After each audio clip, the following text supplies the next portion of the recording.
Hey everybody, Fifth Horseman here, playing more Kerbal Space Program, and our satellite nexus is up.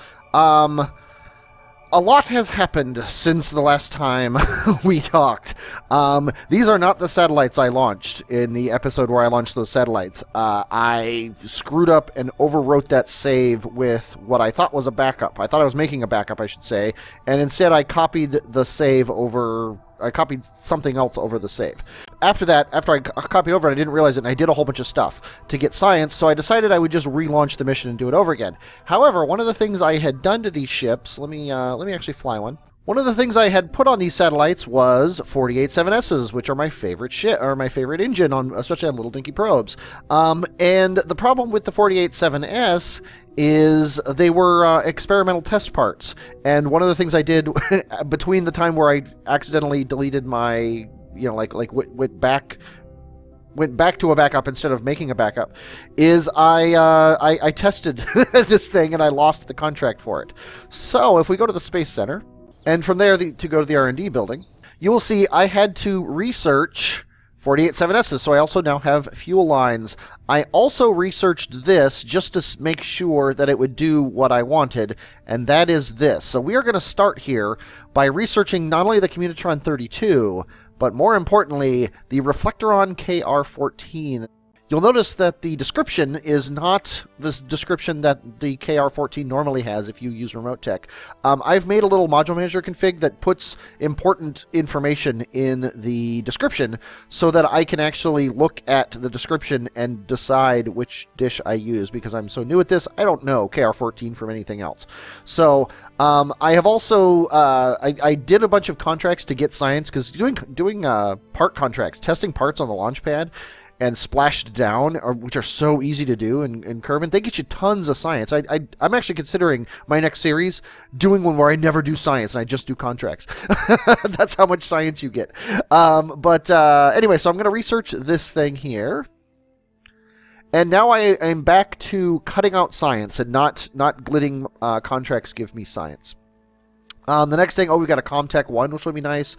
But really, this thing right here, if we back out, go to the VAB, and let's drop this guy down just so we can see this thing.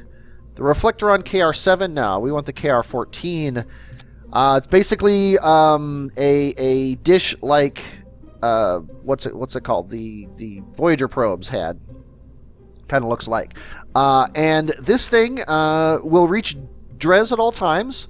Joule only on Kerbin's side of the sun, and it barely reaches Elu at Periapsis. However, this thing is perfect for the interior planets, anywhere from Moho to Dres, and we are going to send probes to all of those planets. That's our goal. But first, those little dinky satellites we have up in kind of mid to low Kerbal orbit, those aren't good enough to reach out to any planets, because they've got the little dinky stupid thing on them, the stupid dish on them. So I'm going to launch 2 more satellites with this bigger dish on them, and a Communitron 32.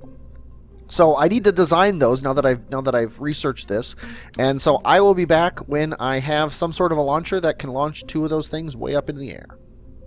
Okay, we've got our launch stage, and the game put me really far away, so I figured it'd be cool to do a fly-up shot of it.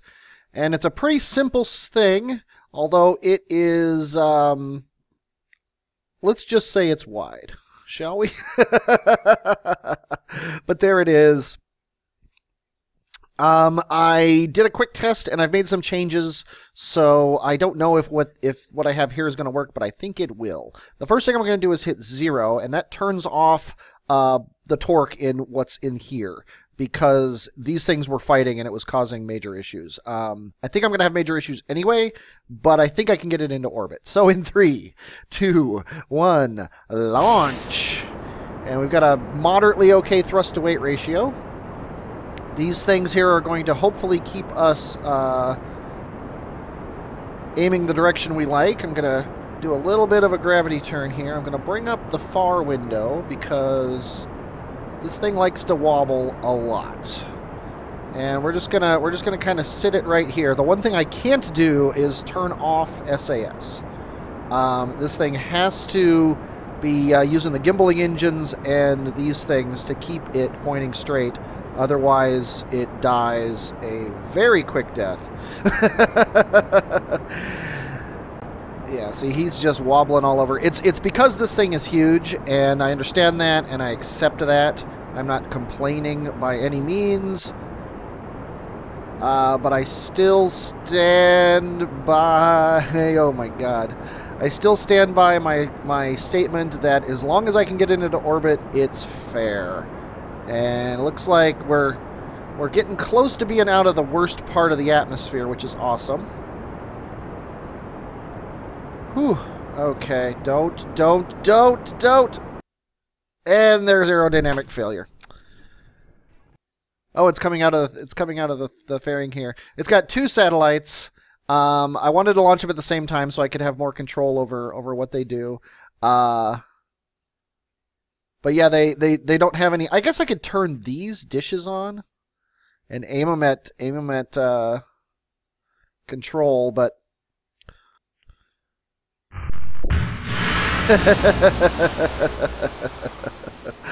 okay, we're gonna try this again because this is something I can do. Actually, how much money do we have? Oh yeah, we have plenty. We've got, what is that? 2.7 million. I'm actually gonna re-add something that I had taken off of the other ship.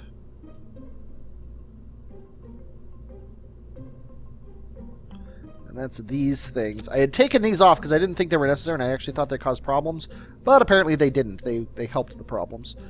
And if you look here, it's not even cutting into our funds. We still have 2.7, so we could launch like 50 of these things if we have to. And who knows, we might have to. Okay, I'm going to hit 0 to turn off pod torque. I'm going to turn on SAS, and then we're going to hit the space bar and head back up into space here. Presumably. Let's go ahead and start our gravity turn very slightly. Yeah, this thing is very scary to fly, and it's all because the top is too big for what I'm doing. And like I said, I'm going to try. Yeah, see, this is what was happening before when I had the 4 wings. It wobbles, but it apparently stays stabler. Or I just got really lucky. Who knows? But our apoapsis is already almost a 10. We're wobbling and wobbling. It kind of reminds me of my asteroid thing. Although the asteroid thing didn't break up if I screwed up at all because I wasn't playing in Ferrum. We're at 10 kilometers, so we need to be pitched over far more than we are. But I'm just going to deal with it. I also have no struts on this thing. That might have been useful. Okay, we are just... Okay, wait. Okay, let's let the aerodynamic forces kind of calm down a little bit. Okay. There we go. Okay, I think we're through the worst of it. I really honestly do. Yep, looks like we're fine. Ha ha ha. Okay, well, we're almost at separation, so let's prepare for that. Goodbye. They presumably have parachutes on them and we'll be fine. We now have a very low thrust to weight, but we're through the worst of it. It's all now about getting up to the point where I can disrobe this guy and show you what he's got. As far as... Okay, I think I can turn pod torque back on. But we're just going to, basically, we're going to burn this thing until it's out of fuel. Ideally, that will keep his periapsis under 70 kilometers, so that we will we'll lose this guy, because he's got parachutes inside of him. We're out of the worst part of the atmosphere. When we get to 40, I think I'm going to ditch the fairings, and there they go. Goodbye. And here's our ship. This is a satellite, and this is a satellite. This is coming home with these 2 parachutes to hopefully keep it from crashing. These 2 satellites have dishes big enough to reach Dres at any point in its orbit, and all of the planets within it. Tuna, Eve, and Moho. They've also got the big communitron, so anybody in Kerbin's sphere of influence should be able to talk to them at any point, and they should be able to talk to not only Kerbal Space Center, but the 4 satellites orbiting lower than lower than the ones that I set up, the really cheesy one that I set up before that. They're not going to be too far away from those that they can't talk to them. I'm going to put these guys up at about a million meters, or about 1,000 kilometers above the atmosphere. And I've done all the math, so I know exactly where to put the Apoapsis and the Periapsis to achieve that. I almost forgot to turn on their communitrons, which would have been bad. Okay, and our Periapsis is coming up. Come on, run out of fuel first. Run out of fuel. I don't want to waste any fuel, but if I... There we go. Whoops. That was a little design flaw right there. Oh, well.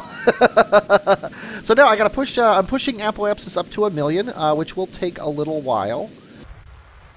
There we go. 1.1 thousand kilometers, I think, is pretty good. And this guy looks awesome, actually. I'm really digging this. Yeah, these things are on, which is good.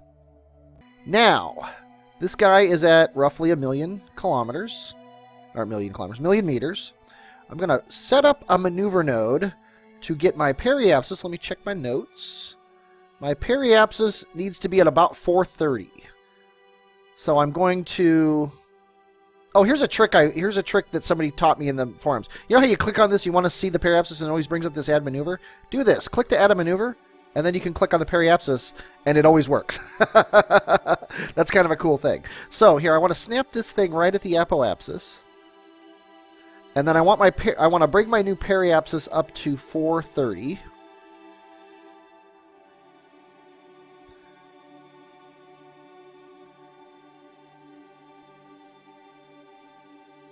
And I'm setting this up fairly precisely, and I'm going to show you why in a second here. Oh, 430. 430.005. Perfect. Snap this thing. Make sure it's snapped to the Apoapsis. Now we're going to go back to our ship. We're going to bring up the flight computer, because I'm not 100% sure he's going to have communication out there. Nothing can guarantee that. And if he doesn't have communication out there, he could come back and re-enter into the atmosphere. So first of all, we're going to point him at the node. Actually, I'll bring this up. This is his computer. So far, he has no commands. So we're going to point him at the node. And he's going to actually start turning right now. And he's going to do that on his own. And then I'm going to say, execute the maneuver node that I have already planned. And that's 29 minutes away. So see, he's aiming himself at the maneuver node. And then when we get out here, and it actually even figures out it's like a 40-second burn, so he knows that he needs to do it 20 seconds before here, which is pretty freaking cool. It's like super MechJeb light is what this thing is, and it's exactly the kind of thing I want in here. I wish you could do a couple more things like tell it to run experiments and things like that. But you know what? I'll live with what I got. So we're going to go up to our maneuver node here. Okay, and we are about 5 seconds away. You'll notice we do still have communication, and it looks like we will have communication with these guys no matter what, because we're at basically the maximum of the orbit, and they're about as far away as they could possibly be. And now he's just doing the burn. He is burning it up himself. He knows what needs to be done, and he's doing it. And you also see we have a connection with this satellite, which connects with this satellite, which connects with the ground station, which is pretty cool. I just love that.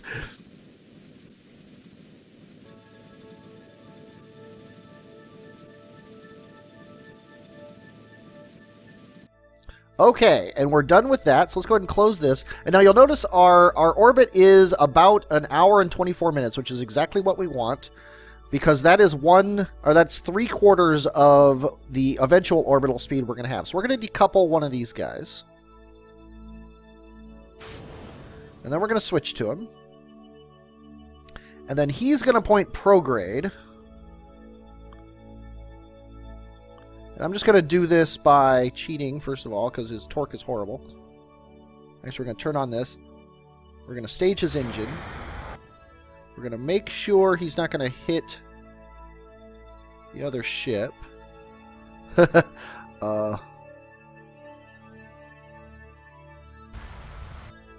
There we go. And then we're going to burn him up, so his Periapsis is about 1 million. We're really screwing up the Apoapsis by doing the Periapsis. So I think we're going to actually... We're going to have to fix him now, because he's horrible. Actually, at this Periapsis, let's do this.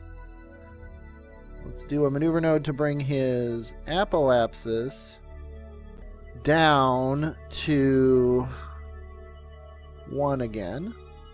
We're going to say point at that node, and when the time comes, execute it. You guys don't have to be on exact opposite sides of the orbit from each other. Okay, in 4 seconds, he is going to execute this node all on his own. And he did a better job than I could have. Okay, now I'm going to do one more thing for him, and that is at his Apoapsis. You know what? I'm going to... There we go. Now at his Apoapsis, I'm going to do one more maneuver just to bring his Periapsis up the tiniest of tiny bits. That's perfect. It'll get his Periapsis and his Apoapsis, his new Apoapsis, just at about the same place. So you are going to point yourself at that node, and you are going to execute it when the time comes. And we have time to do that because this guy here, the other ship, has to go around, I think, 3 times. So we're gonna watch this whole thing happen here. We're gonna watch this ballet. We're constantly getting connections to Kerbal Space Center. Oh, never mind. We weren't constantly getting connections to Kerbal Space Center. Was that seriously it? That was seriously it. That's hilarious. Okay, so we're going to kill this node, and we're going to kill this thing, and he is basically good.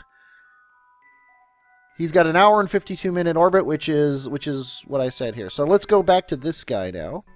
And now what we need to do on him is wait.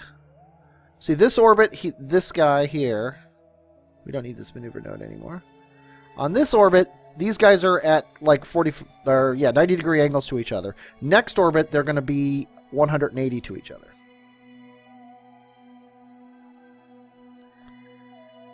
See what I'm doing?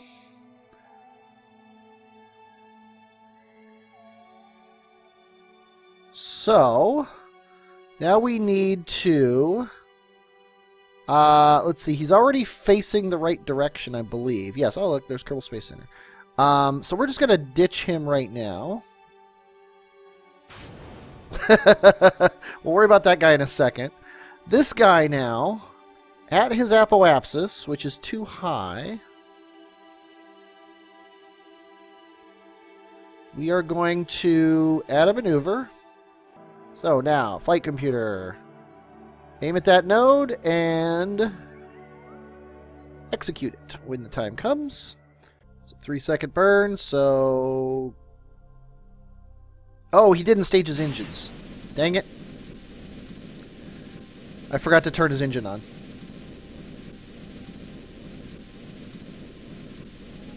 Not bad, though. He did better than I could have done. Okay. We are currently... Yeah, you know what? Go ahead and aim yourself retrograde really quick here. I'm going to burn negative just the tiniest bit. Yeah, that didn't work. Okay, let's go ahead and burn positive again. Why do I try... I should understand the computer knows better than I do. There we go. 999 by that. Okay, now back to our other ship, which we can't get to here. Now he should also, yeah, see, he still has connectivity directly to Kerbal Space Center. And we're at our Apoapsis, so we are going to burn retrograde here.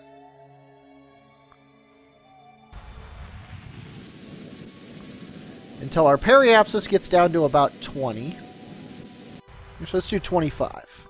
24, that works. Okay, now, here's the trick. He is going to be coming in. He's going to hit the atmosphere right around here somewhere. So I'm going to do this, and then I'm going to aim at it. Okay, now he should be roughly facing backwards when the time comes. Now, I am going to go into the info page here. Based on altitude, pre-deployment I'm going to do at 10 kilometers for both of these guys.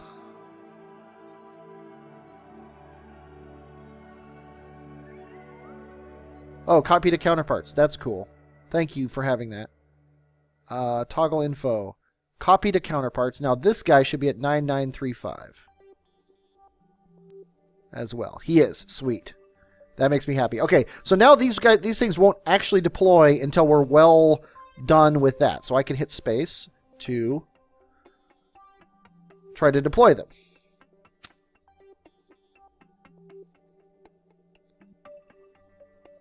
Arm parachute. Arm parachute. I hope that means it's done. Deploy chute. Okay, this is armed and this is armed. So they are... I'm going to assume that means they're good. This is a good time to test this because we have no nobody in the pod with us. I'm actually going to turn off SAS. Or I'm not going to turn off SAS because I think we are out of power.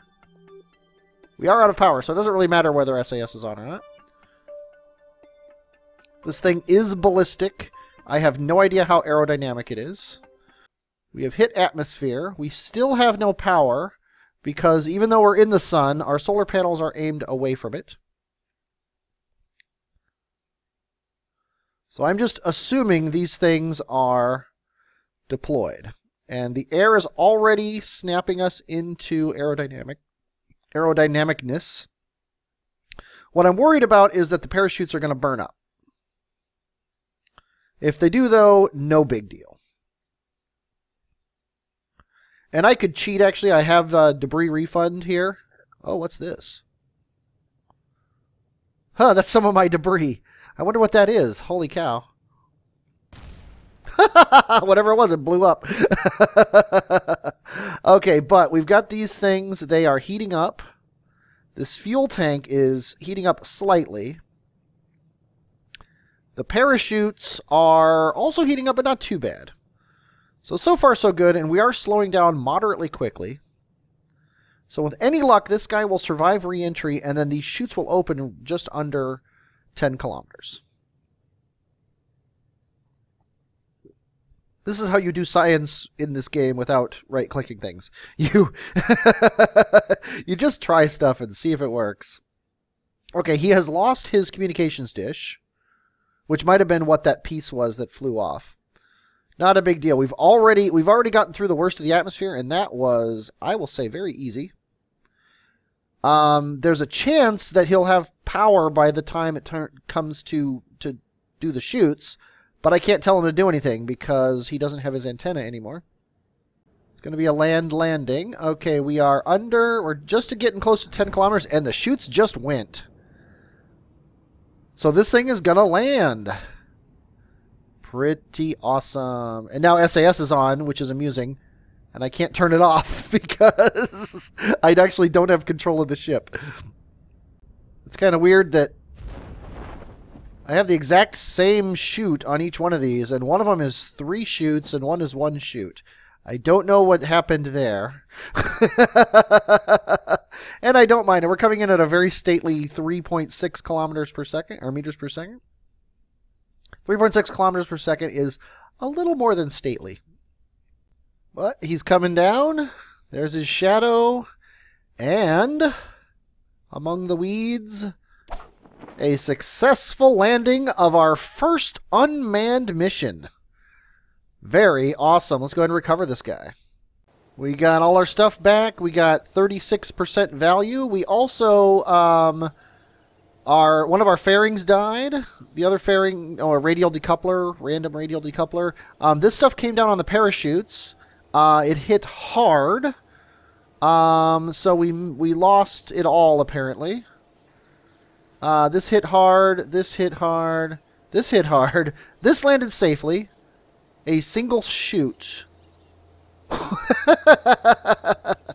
And this landed safely, so it looks like some of our stuff did okay and some of our stuff died. Not a big deal. Like I said, I don't really care about the money anymore. I'm actually considering dropping debris refund. just simply because I don't feel like I need it. But if you check out our money here, oh, it's at the top here. We're still at 2.7 mil, and we have no science, so it is time now to plan our Duna mission. And I think, even though this was probably kind of a short episode, I'm gonna fix the whole hyper edit thing for those guys after I leave. You don't need to see that. But we are going to explore Duna. And we're going to explore Ike. And I got to strip the science from these things. And we're also eventually going to do Eve and Moho. And, what is it? Eve and Moho and Drez. But that's going to be a little bit. When I come back, I am going to have a Duna ship ready to go. Ideally, it will at least fly by, if not land on Duna and Ike. Landing is kind of hard because you got to set up like an orbiter and stuff like that. So maybe our first mission we'll just do a flyby. So that should be fun, and I hope you are looking forward to it. I know I am. I am Fifth Horseman, and I will, as always, use my communication network to talk at you later. Looks like a diamond.